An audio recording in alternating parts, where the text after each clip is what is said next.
hello my Insta family जय जगन्नाथ समस्ते केमती अच्छा आशा कर समस्ते भलरे थे देखो हेयर केते सुंदर शाइन सॉफ्ट और स्मूथ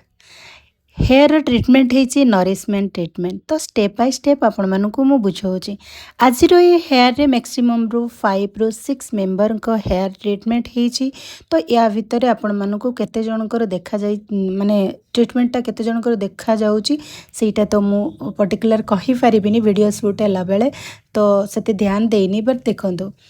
हेयर केमिकली ट्रिटमेंट हो बा वर्जिन हेयर हो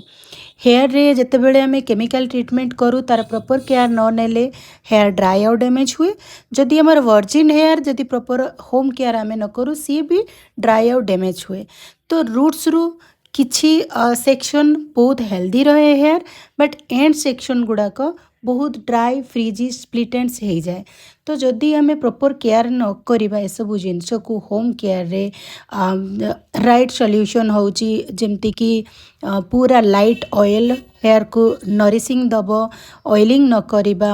ठीक से सीरम अप्लाई न करवा hair according shampoo conditioner mask use न करवा तो हमको बहुत सारा प्रॉब्लम फेस करने पड़ो जमती कि स्किन ठू हेयर रे बहुत सारा न्यूट्रिशन आमर एक्स्ट्रा दरकार हुए तो से इंटरनाली भी हमको प्रॉपर केयर करने पड़ो तो आज ट्रिटमेंट होची नरिशमेंट ट्रिटमेंट तो केमिति करवा जेमिति कि आज क्लाइंट भितर अच्छी कहार रिग्रोथ हेयर दरकार कहार स्काल्प डैंड्रफ बहुत अच्छी कहार हेल्दी स्काल्प अच्छी बट हेयर ड्राई आउ फ्रीजी अच्छी स्प्लिट एंड मध्य अच्छी तो समस्तंकर से नरिशमेंट ट्रिटमेंट ही हम बट जो स्काल्प रो केयरटा स्काल्प ट्रिटमेंटा आमर डिफरेंट डिफरेंट टाइप रे हम आउ किछि क्वेश्चन थिला कि ये जो ट्रिटमेंट ताकू कौन लॉन्ग टाइम रहिबो थरे करदेले आउ करिया पई पड़िबनी तो नहीं एमिति किछि ट्रिटमेंट नाही बड़ सालोन हो बड़ पार्लर हो इवन डॉक्टर पाखरे भी हो जे आपण माने थरे करिले तार पूरा सॉल्यूशन बाहरी जीवो थरे जो ट्रिटमेंट आपण कले ताकू मेंटेन आपण मानकू करिया पई पड़िबो जदि मेंटेन न करिवे ताहले तार जेतिकी सेल्फ आयु थिबो जेमति कि देखिबा 20 डेज 1 मंथ तो सही हिसाब रे ही से काम करिवो देन सेउटू तार सेल्फ आयु सरला परे से पुणी एगेन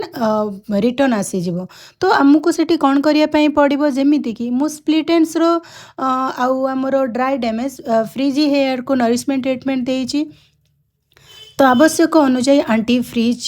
कटिवाई सीरम नरिश रखापी शैम्पू मास्क होम केयर रे अप्लाई करवा दरकार जदि 1 मंथ पर रिटर्न ये ट्रिटमेंट न करूचंती मैक्सिमम तो 2 मंथ पर करवा निहाती जरूरी तो केबे भी गोटे थररे किसी सॉल्यूशन बाहरेनी प्रॉपर वे रे मेंटेन करने पड़ो मु जमारू कहबिनी गोटे थरक पूरा भल हो तो जमीती कि स्काल्प ट्रिटमेंट आम प्रथमे जो मानकर रिग्रोथ दरकार ताकू आम अलग एसेंस स्काल्प यूज कलु जो मानकर डैंड्रफ होइछि तांको स्काल्प पुणी डिफरेंट एसेंस यूज कलु आ जार हेल्दी हेयर तार वेट अलग तो ये सब जानापी आसब नेक्स्ट क्लास तो डिटेल्स पाई फोन करेंगे हेयर ट्रिटमेंट हेयर कटिंग सबकि आपण मानक details Shikha Geeta parlour number already mention अच्छी प्रत्येक वीडियो रे चाहिए कॉल करें